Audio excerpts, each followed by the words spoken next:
Hello all, welcome to ఆరోగ్య dental. ఇవాళ నేను ఒక ఇంట్రెస్టింగ్ టాపిక్ చెప్పబోతున్నాను. టంగ్ వల్ల మనకి చాలా విషయాలు తెలుసుకోవచ్చు. టంగ్ కలర్ వల్ల మనకి ఎటువంటి హెల్త్ ఇష్యూస్ ఉన్నాయో మనం చెప్పేయచ్చు. టంగ్ కానీ మీకు పింక్ కలర్ లో క్లీన్ గా ఉంది అంటే మాత్రం మీరు ఓరల్ హైజీన్ బాగా మెయింటైన్ చేస్తున్నారు, హైడ్రేటెడ్ గా ఉన్నట్టు అండ్ హెల్దీగా కూడా ఉన్నట్టు. టంగ్ కలర్ రెడ్ కలర్ లో ఉంది అంటే మాత్రం మీకు వైటమిన్ డెఫిషియన్సీ ఉన్నట్టు, లైక్ ఐరన్ కానీ B12 డెఫిషియన్సీ ఉంటుంది. Tongue bluish are purple colour లో మారుతున్నట్టు అయితే మీకు పూర్ బ్లడ్ సర్క్యులేషన్ ప్రాబ్లం ఉంది అండ్ ఆక్సిజన్ లెవెల్ కూడా తక్కువ ఉన్నట్టు. ఇది వెంటనే డాక్టర్ని విజిట్ చేయాల్సిన సమయం. టంగ్ ఒకవేళ మీకు బ్లాక్ కలర్ లో ఉంది అంటే దానిపైన హెయిర్స్ కూడా ఉన్నాయి అంటే చిన్న చిన్న హెయిర్స్, మీకు స్మోకింగ్ హ్యాబిట్ ఉన్నట్టు and poor oral hygiene maintain చేస్తున్నారు అండ్ డిహైడ్రేషన్. టంగ్ పైన చిన్న చిన్న అల్సర్స్ రావడం ఇవి కామనే.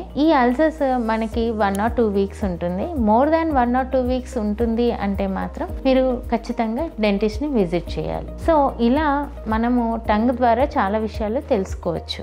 మెయిన్ గా ప్రాపర్ గా మీరు తీసుకోవాల్సిన ప్రికాషన్స్ ఏంటి అంటే daily morning night compulsory brush చేసుకోవడం, టంగ్ ని కూడా నీట్ గా క్లీన్ చేసుకోవడం అండ్ ఎవ్రీ 6 monthsని డెంటల్ విజిట్ చేయడం, ఇలాంటి చేసుకుంటే మీకు ఇలాంటి హెల్త్ ఇష్యూస్ ఏమీ ఉండవు. Hope you like this video. Thank you so much.